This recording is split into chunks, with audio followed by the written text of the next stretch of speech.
Hello दोस्तों, स्वागत है आप सभी का आपके अपने चैनल जेएमएस स्टडी एक्सप्रेस में। तो दोस्तों आज हम लोग बात करने वाले हैं क्लास 10th के फिजिक्स के एक बहुत ही महत्वपूर्ण टॉपिक दर्पण सूत्र के सिद्धिकरण के बारे में। किसके बारे में? दर्पण सूत्र के सिद्धिकरण के बारे में। दोस्तों ये पिछले कई वर्षों से बिहार बोर्ड तथा सीबीएसई बोर्ड इस प्रश्न को पूछते आ रहा है और मैं आशा करता हूं कि इस बार भी 2023 के बोर्ड में ये सवाल आप लोगों से क्या किया जाए, पूछा जाए। तो ये सवाल जब आपसे पूछा जाए और आप इस सवाल को देखकर चौंके नहीं या फिर हक्का बक्का ना रहे, इसीलिए हम लेकर आए हैं आप लोगों के लिए एक बहुत ही आसान तरीका दर्पण सूत्र को सिद्ध करने का, बहुत ही आसान तरीका। तो दोस्तों आइए हम लोग देखते हैं कि दर्पण सूत्र को सिद्ध कैसे करेंगे। तो दर्पण सूत्र सिद्ध करने के लिए मेरे दोस्त सबसे पहले है हेडिंग दर्पण सूत्र का सिद्धिकरण। दर्पण सूत्र का सिद्धिकरण, दर्पण सूत्र का सिद्धिकरण। तो दर्पण सूत्र के सिद्धिकरण में हम लोग को शुद्ध क्या करना है दोस्त? तो सिद्ध करना है 1/v plus 1/u is equal to 1/f को। इसी को हम लोगों को क्या कर देना है? सिद्ध कर देना है। तो दोस्तों इसको सिद्ध करने के लिए हम लोगों को एक अवतल दर्पण की जरूरत पड़ेगी। किसकी जरूरत पड़ेगी? अवतल दर्पण की जरूरत पड़ेगी। और एक एक करके हम लोग क्या करेंगे, इसको डिराइव करेंगे। तो आइए हम लोग एक अवतल दर्पण खींच लेते हैं। क्या खींचेंगे? एक अवतल दर्पण खींच लेते हैं। ये हमारा अवतल दर्पण हुआ। क्या हुआ? अवतल दर्पण हुआ। इसको बाहर से क्या करेंगे? कलई कर देंगे, यानी बाहर से रंग देंगे। इसको रंगेंगे तभी ना प्रकाश के परावर्तन की घटना होगी।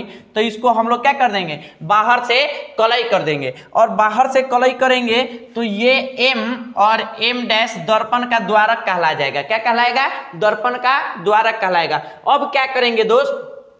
दर्पण के द्वारक के ठीक बीच में एक मुख्य अक्ष गुजरता है। क्या गुजरता है? मुख्य अक्ष गुजरता है, जिसको हम लोग y और x यानी x और y से क्या करते हैं? सूचित करते हैं। अब देखिए दोस्त, ये जो बिंदु है ना, ये बिंदु, इसको हम लोग P से सूचित करते हैं। ये ध्रुव होता है। क्या होता है? ध्रुव होता है। अब देखिए यहाँ पे एक बिंदु लेंगे जिसको हम लोग C से सूचित करेंगे। ये क्या होता है? दर्पण का वक्रता केंद्र होता है। क्या होता है? दर्पण का वक्रता केंद्र होता है। और दर्पण के वक्रता केंद्र और ध्रुव के बीच, ठीक बीचों बीच मुख्य फोकस होता है, जिसको हम लोग F से सूचित कर लेते हैं। क्या करते हैं? F से सूचित करते हैं। अब दोस्तों हम लोगों को दर्पण सूत्र का सिद्धिकरण करना है। तो दर्पण सूत्र में होना क्या चाहिए? तो वस्तु की दूरी होनी चाहिए, वस्तु के प्रतिबिंब की दूरी होनी चाहिए और दर्पण का फोकस दूरी होना चाहिए। यही ना होना चाहिए। तो ये होगा कब?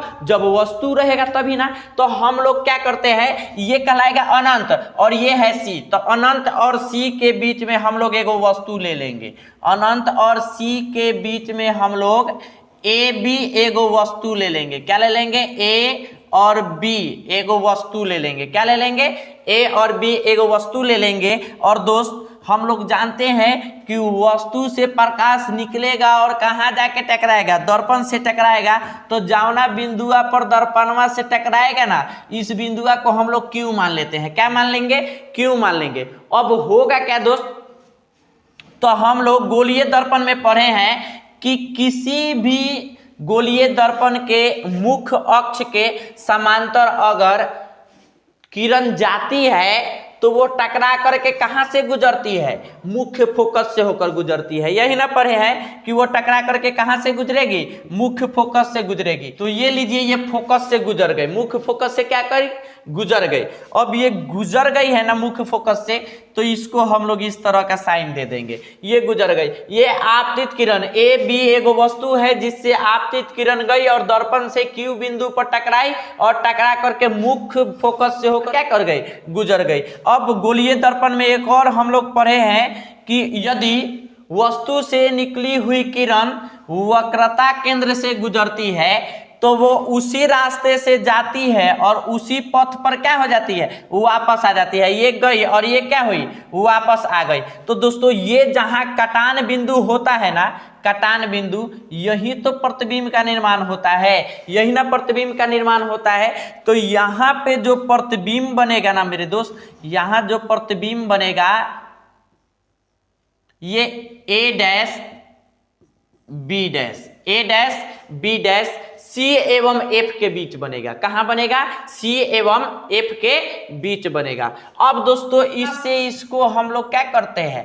मिलाते हैं। यहां से जब उसको मिलाएंगे तो दोस्तों इसको हम एन बिंदु पर अगर मिला देते हैं तो समझ जाइए क्या होगा। ये P और B, PB पर क्या होगा? QN जो होगा ये लंब होगा। क्या होगा? लंब होगा। ये हमारा कुछ इस प्रकार का फिगर बनेगा। इस फिगर को ही हम लोग क्या करते हैं? भाषा में लिख लेते हैं। तो ये फिगर हो गया। इस फिगर में जो जो हम लोग दर्शाए हैं उसी चीज को क्या करेंगे? भाषा में लिखेंगे और उसके बाद उसका क्या करेंगे? सीधीकरण करेंगे। तो दोस्तों यहां देखिए जो भी है सेम टू सेम हम लोग क्या करेंगे? लिख लेंगे। तो देखिए हई अनंत होता है, हई सी है, एक बीचे में ना एगो बिंदु है। और सबसे पहले क्या कि ये दर्पण क्या है? अवतल दर्पण है, एम और एम डैश। तो इसको लिख लेंगे। एक अवतल दर्पण एम एम डैश में अनंत एवं सी के बीच, अनंत एवं सी के बीच ए बी, ए और बी, ए बी एक वस्तु है, एक वस्तु है। ए बी क्या है? एक वस्तु है, वस्तु है जिसका प्रतिबिंब सी एवं एफ, सी एवं एफ के बीच, सी एवं एफ के बीच ए डैश बी डैश बनता है। ए डैश बी डैश कहां बनता है? सी एवं एफ के बीच बनता है। अब देखिए हम लोग क्या लिखे? एक अवतल दर्पण ले लिया जिसका नाम क्या है? एम और एम डैश। एक अवतल दर्पण लिया एम और एम डैश। इस अवतल दर्पण के मुख्य अक्ष पर अनंत एवं सी के बीच ए बी एगो वस्तु रखा है। क्या रखा है? ए बी एक वस्तु को रखा है और इसका प्रतिबिंब सी एवं एफ के बीच ए डैश और बी डैश बनता है। क्या बनता है? ए डैश और बी डैश बनता है। तो इसको हम लोगों ने क्या किया? लिख लिया। अब मेरे दोस्त क्या करना है इसमें? जरा देखिएगा यहां, ये जो यहां से यहां तक की दूरी होती है इसको हम लोग छोटका एफ से सूचित करते हैं। क्या करते हैं? छोटका एफ से सूचित करते हैं, मतलब कि ये फोकस दूरी होती है। अब दोस्तों क्या करेंगे? यहां से प्रतिबिंब का निर्माण यही जानना हुआ है, तो यहां से बी डैश से पी तक के दूरी को हम लोग भी लिख देंगे। क्या लिख देंगे? भी। एक और मतलब कि ये प्रतिबिंब की दूरी है। क्या है? प्रतिबिंब की दूरी है। अब देखिए दोस्त यहां से ये जो सी है, पी और सी के बीच की जो दूरी है इसको हम लोग आर मतलब कि 2f, हम लोग कुछ ही दिन यानी 2-4 दिन पहले हम लोगों ने इस पे वीडियो बनाया था। r इक्वल टू 2f का हम लोगों ने सीधीकरण देखा था। तो r इक्वल टू 2f यानी वक्रता त्रिज्या होता है। अब दोस्त बच क्या जा रहा है? तो बच ये जा रहा है यहां से लेकर के यहां तक की दूरी। तो ये वस्तु यहीं पे ना है, तो इसको हम लोग वस्तु दूरी कहेंगे यानी u से सूचित कर देंगे। क्या कर देंगे? u से सूचित कर देंगे। इतना कुछ लिखने के बाद इसी चीज को सेम टू सेम लिख देंगे। अब देखिए दोस्त P एवं F के बीच, P और F की बीच की दूरी क्या कहलाती है? छोटका f। और दर्पण अवतल है इसलिए माइनस। अब देखिए P और B डैश, P और B dash is equal to क्या होगा? P और B डैश माने भी होगा और भी कहते में माइनस में, कैसे कि दर्पण क्या है? अवतल है। अब उसके नीचे देखेंगे तो मिल रहा है कि P और C इज इक्वल टू क्या है? R is equal to 2f। ये भी किस में होगा? माइनस में होगा क्योंकि दर्पण अवतल है। अब देखेंगे यहाँ u का मान, तो P और B is equal to u होता है। ये मत कहिएगा कि ये दोनों सेम है, नहीं, ये B डैश है, ये प्रतिबिंब की दूरी है, ये वस्तु की दूरी है। ठीक, ये भी काथी में होगा? माइनस में, चूंकि दर्पण क्या है? अवतल है। अब क्या करेंगे दोस्त? अब देखिए यहां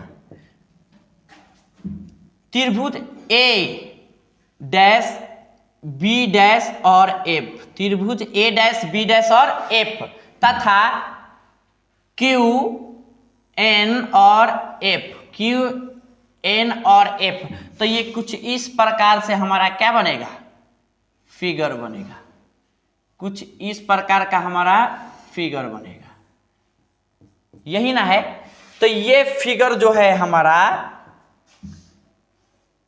ए dash B dash F Q N F, ये जो फिगर है, इस फिगर में दोस्तों हाई वाला जो कोण होगा ना, ये वाला जो कोण होगा ये दोनों का बराबर होगा। क्या होगा, बराबर होगा। तो इसको हम लोग देखेंगे, फिर ये जो कोण होगा ना, ये कोण के बराबर होगा, यही ना होगा, क्योंकि थेल्स थ्योरम यही कहता है कि त्रिभुज समरूप होने के लिए क्या होना चाहिए, दोनों का संगत भुजा, दोनों त्रिभुजों का संगत भुजा का अनुपात क्या होना चाहिए, बराबर होना चाहिए, या फिर दोनों का संगत कोण क्या होना चाहिए, बराबर होना चाहिए, तभी वो त्रिभुज क्या होगा, समरूप होगा, एक दूसरे के समरूप होगा। तो यही नियम का फॉलो हम लोग करेंगे और फिर इसका सिद्धीकरण करेंगे, ठीक है। तो आइए देखते हैं यहां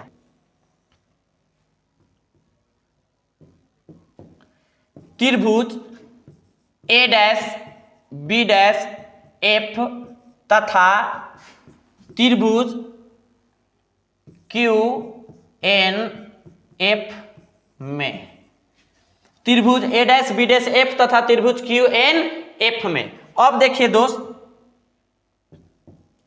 कोण A dash B dash F बराबर कोण Q N F is equal to 90 degree.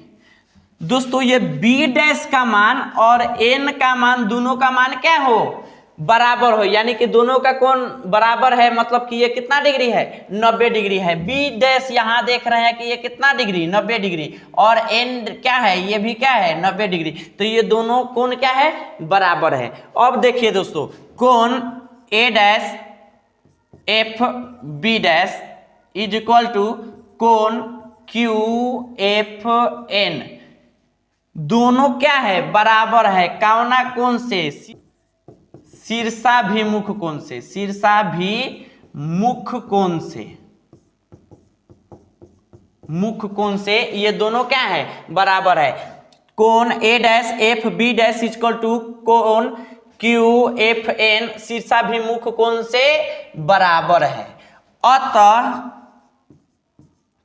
अतः त्रिभुज A dash B dash F समरूप है त्रिभुज क्यू एन एफ के, काथी से, तो एंगल यानी ए समरूपता से, समरूपता से, ए समरूपता से। तो ये हुआ। अब देखिए दोस्त, ये जो थेल्स थ्योरम कहता है ना, ये कहता है दोस्तों क्यू एन और A dash B dash, Q N अब बटा A dash B dash is equal to क्या होगा, एफ एन, क्या होगा, एफ एन अब बटा एफ और B dash, F B dash क्या होगा, एफ बी डैश, ये दोनों क्या होगा, एक दूसरे के बराबर होगा। क्या होगा, बराबर होगा। किस नियम से, थेल्स के नियम से। किस नियम से, थेल्स के नियम से। अब दोस्तों देखिए, क्यू एन के जगह पर ए बी लिख दे, क्यू एन के जगह पर ए बी लिख दे। कहां से लिखेंगे, तो है क्यू और एन यही ना है, क्यू जो क्यू एन है यही ना है, ए बी के बराबर ना है, तो क्यू एन के जगह पर ए बी लिख देंगे तो कोई गलत नहीं होगा। तो आइए यहां से हम लोग क्या करते हैं, लिख करके चलते हैं। तो यहां लिखेंगे, चूंकि क्यू एन बराबर ए बी, क्यू एन बराबर ए बी, इसलिए ए बी बटा A dash B dash is equal to F N बटा एफ बी डैश समीकरण 1 ले लिए। अब क्या करेंगे, अब त्रिभुज ए बी सी तथा A dash B dash C में कोण A B C is equal to कोण A dash B dash C is equal to 90 degree. क्या होगा? 90 डिग्री होगा। यहां देखिए, ये हम कहां से लिख रहे हैं, तो यहां देखिए हम लोगों ने लिखा है त्रिभुज ए बी सी। हम लोगों ने क्या लिखा है? त्रिभुज ए बी और सी, मतलब इस त्रिभुज का बात कर रहे हैं। त्रिभुज ए बी सी मतलब इस त्रिभुज का बात कर रहे हैं, और ए डैश बी डैश और सी मतलब कि इस त्रिभुज का बात कर रहे हैं। इस त्रिभुज का हम लोग बात कर रहे हैं, तो इसमें हम लोग क्या करेंगे, यहाँ फिगर बना देते हैं इसका। आप लोग एग्जाम में एक ही फिगर बनाइएगा, लेकिन हम आपको समझाने के लिए यहाँ एक फिगर बना देते हैं। तो ये फिगर कुछ इस प्रकार से बनेगा।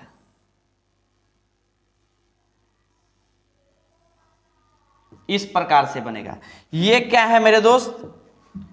ए बी और ये बिंदु जो है सी, फिर ये बी डैश और ये ए है। ये 90 डिग्री है, ये भी क्या है? 90 डिग्री है। और ये कोण सम्मुख कोण से क्या है? बराबर है। तो देखिए यही हम लोगों को क्या करना है, इसी को अब बनाना है, इसी के अनुसार अब इसको हम लोगों को बनाना है। अब देखिए दोस्त, कोण ए बी सी यानी बी कोण का बात कर रहा है, कोण ए डैश बी डैश का बात कर रहा है। कितना है? 90 डिग्री है। कितना है? 90 डिग्री है। तो बी कोण है, बी कोण और बी डैश कोण, दोनों कोण 90 डिग्री है। बात तो सत्य है कि नहीं? सत्य है, 90 डिग्री है। अब क्या करेंगे कि कोण ए सी बी इजकल टू कोण A dash C B dash शीर्षाभिमुख कोण से बराबर है। कौना कोण से? शीर्षाभिमुख कोण से, मुख कोण से, शीर्षाभिमुख कोण से क्या है? बराबर है। मतलब कि सी क्या है? शीर्षाभिमुख कोण से ये कोण बराबर है। अतः त्रिभुज ए बी सी समरूप है त्रिभुज ए डैश बी डैश सी के काथी से? ए समरूपता से, ए समरूपता से। ए समरूपता से क्या है? दोनों त्रिभुज क्या है? एक दूसरे के समरूप हैं।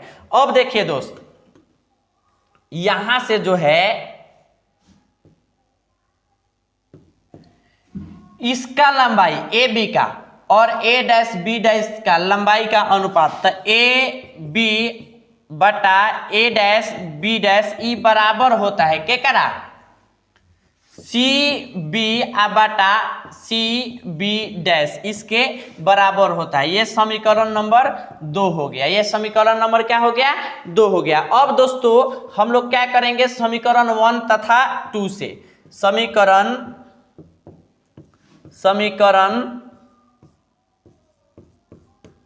1 तथा 2 से, समीकरण 1 तथा 2 से, समीकरण 1 और 2 में देखेंगे तो दोस्तों इसमें देख रहे हैं ए बी बटा ए डैश बी डैश, इसमें देखे ना। और समीकरण 1 को देखते हैं, समीकरण 1 में भी देखिए दोस्तों, यहाँ क्या है? ए बी बटा ए डैश बी डैश। एक और मतलब कि दोनों का एलएचएस क्या है? बराबर है। तो आरएचएस भी दोनों का एक दूसरे का बराबर होना चाहिए। आरएचएस भी दोनों का एक दूसरे का क्या होना चाहिए? बराबर होना चाहिए। तो दोस्तों क्या करेंगे, सी बी अब बटा C B dash is equal to क्या है? एफ एन बटा F B dash, F B dash, यही ना है। सी बी बटा C B dash is equal to F N बटा एफ बी डैश। अब दोस्तों क्या करेंगे हम लोगों को करना क्या है कि सी बी देखना है कि सी बी क्या निकाल रहा है, सी बी देखना है कि सी बी क्या निकाल रहे हैं हम लोग। तो सी बी यहाँ दोस्तों हम लोग चित्र में आएंगे दोस्तों, तो देखेंगे कि सी और बी वाला दूरिया हमको क्या करना है? निकालना है। कौन दूरी निकालना है? यहां से लेके यहां तक का दूरियां निकालना है। तो दोस्तों यहां तक का जो दूरियां निकालना है ना, तो P से लेके B पूरा निकाल लेंगे और ओकरा में से P और C को घटा देंगे तो B और C का दूरी नहीं निकल जाएगा, निकल जाएगा ना। B और P का दूरी, P और B का दूरी पूरा हम लोग निकाल लेंगे तो ये पूरा ज्ञात हो जाएगा, यहां से यहां तक का ज्ञात हो जाएगा। अब यहां से यहां तक जब ज्ञात हो गया तो P और C यहां से यहां तक हम घटा लेंगे तो है नहीं बच जाएगा, बच जाएगा ना। तो वही हम लोग काम करेंगे, PB माइनस PC करेंगे। क्या करेंगे? PB minus PC। तो यहां कर लेते हैं PB माइनस PC, इसके बराबर लिखेंगे PB माइनस PC बटा C डैश, C और B डैश है, क्या है? C और B डैश। तो यहां देखेंगे C और B डैश कहाँ है, देखेंगे C और B डैश कहाँ है। तो C और B डैश मतलब कि दोस्तों हई वाला दूरी पूछ रहा है। कौन दूरी पूछ रहा है? तो ये वाला दूरी पूछ रहा है, ये इतना जो दूरी है ये पूछ रहा है। तो इसको निकालने के लिए हम लोग PC, आप PC में से PB डैश निकाल देंगे तो नहीं होगा, PC माइनस PB डैश करेंगे तो वो क्या हो जाएगा? निकल जाएगा। तो हम लोग वही काम करेंगे, PC माइनस PB डैश लिखेंगे। क्या लिखेंगे? PC माइनस PB डैश लिखेंगे, PC माइनस PB डैश लिखेंगे इज इक्वल टू बराबर में FN। अब FN देखेंगे दोस्तों यहाँ चित्र में, दोस्तों आप लोग एक ही चित्र बनाइएगा, जैसे कि हम यहाँ समझाने के लिए आप लोगों को बनाए हैं, तो इसको आप लोगों को बनाने की जरूरत नहीं है। आप लोग एक ही फिगर में क्या करेंगे? उसको पूरा सिद्ध कर देंगे। अब दोस्तों यहाँ हम लोग तो FN देखना है, FN देखना है ना। तो यदि दर्पण का द्वारक दोस्तों छोटा हो जाता है, FN PF के बराबर नहीं हो जाएगा। यदि दर्पण का द्वारक बहुत छोटा हो जाता है, FN PF के बराबर हो जाएगा। तो इसको हम लोग क्या करेंगे? लिख लेंगे। इसको क्या करेंगे? लिख लेंगे, PF लिखेंगे। क्या लिखेंगे? PF। इसके बराबर में हम लोग लिख लेंगे P और F। यदि दर्पण का द्वारक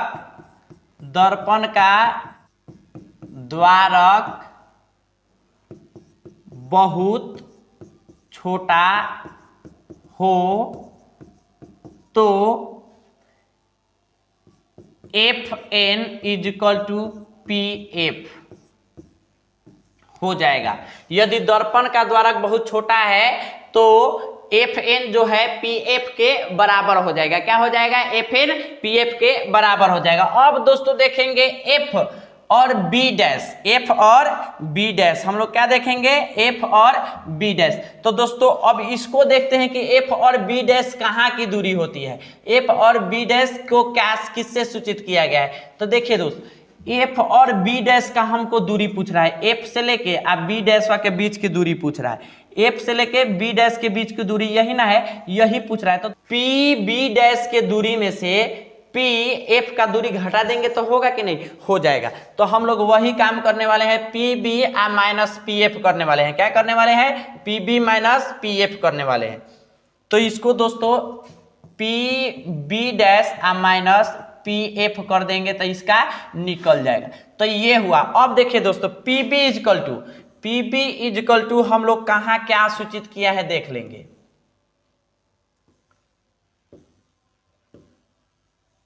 ये देखिए दोस्त, PB is equal to U, PB is equal to U और PC is equal to -2F, PF is equal to F और PB डैश इजकल टू भी होता है। तो इसको हम लोग देख लिए। अब यहां उसका मान क्या करेंगे? पुट कर देंगे। PB का मतलब दोस्तों होता है U और U माइनस में होगा। अब फिर यहां माइनस का चिन्ह, PC माने होता है 2F, PC माने 2F और ये भी काथी में होगा? माइनस में होगा। काथी में होगा? माइनस में होगा। अब बटा PC का मतलब -2F, PC का मतलब -2F और माइनस PB डैश मतलब कि V minus V is equal to PF is equal to होता है दोस्त F यानी फोकस दूरी माइनस V, PB डैश का होता है -V माइनस F,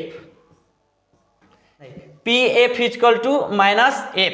चूंकि दर्पण अवतल है इसलिए दोस्त ये क्या होगा, माइनस में होगा। ये क्या, अब इसको हम लोग सरल भाषा में क्या कर लेते हैं, परिवर्तित कर लेंगे। तो अब देखिए minus you minus minus plus 2f बटा minus 2f minus minus plus v बराबर माइनस f बटा माइनस v प्लस f। ये हो गया हमारा सरल भाषा में। अब क्या करेंगे, इसको तिरछा तिरछी गुना कर देंगे। क्या कर देंगे, तिरछा तिरछी गुना कर देंगे। अब तिरछा तिरछी आप गुना कीजिए, तिरछा तिरछी गुना करेंगे तो हम लोग क्या पाएंगे, माइनस और माइनस प्लस 2f स्क्वायर पाएंगे। क्या पाएंगे, 2f स्क्वायर। अब प्लस और minus minus vf minus vf is equal to क्या होगा, माइनस माइनस प्लस, तो u और v। अब फिर minus plus minus u into F, अब फिर क्या थी, प्लस माइनस माइनस 2vf और फिर plus plus plus 2f square बराबर के दोनों तरफ है। देख रहे हैं कि दोनों समान चीज है, दोनों प्लस प्लस में है। तो ये अगर बराबर के उस तरफ जाएगा तो माइनस में, ये मतलब कि घट के कहानी खत्म हो जाएगा, उसका कहानी क्या हो जाएगा, खत्म हो जाएगा। अब दोस्तों क्या करेंगे, इसको माइनस vf और इसको समान एक जैसा दिख रहा है तो इसको इधर भेजेंगे, तो प्लस के 2vf is equal to uv minus uf। ये हो गया। अब दोस्तों इसमें से ये घटाएंगे, ये दो गो है ये गो है, तो घट जाएगा तो क्या होगा, vf बचेगा। vf is equal to uv minus uf। ये हमारा प्राप्त हुआ समीकरण नंबर 4, समीकरण नंबर 4। अब क्या करेंगे दोस्तों कि समीकरण 4 में क्या करेंगे, समीकरण 4 में uvf से भाग देने पर अब समीकरण 4 जो आया है मेरे दोस्त, ये समीकरण 4 क्या है, तो v और f बराबर uv माइनस uf, यही है ना। तो ये जो है इसमें हम लोगों को सभी में भाग देना है, दोनों तरफ काथी से भाग दे देना है, uvf से। किससे, uvf से भाग दे देना है, uvf से क्या कर देना है, भाग दे देना है। अब दोस्तों इसको काट दीजिए, क्या कीजिए, काट दीजिए। तो f से f कटेगा, v से v कटेगा, बचा क्या, 1/u is equal to v से v कटेगा, u से u कटेगा, बचा क्या, 1/f। अब फिर माइनस u से u कटेगा, f से f कटेगा, बचा क्या, 1/v। अब दोस्तों क्या करेंगे कि इस v को इधर ला देंगे तो 1/v प्लस में 1/u is equal to 1/f। अब ये क्या हो गया, हमारा प्रूव्ड हो गया। क्या हो गया, प्रूव्ड हो गया। यही हमारा दर्पण सूत्र का सिद्धीकरण होगा। अतः दर्पण सूत्र सिद्ध हुआ।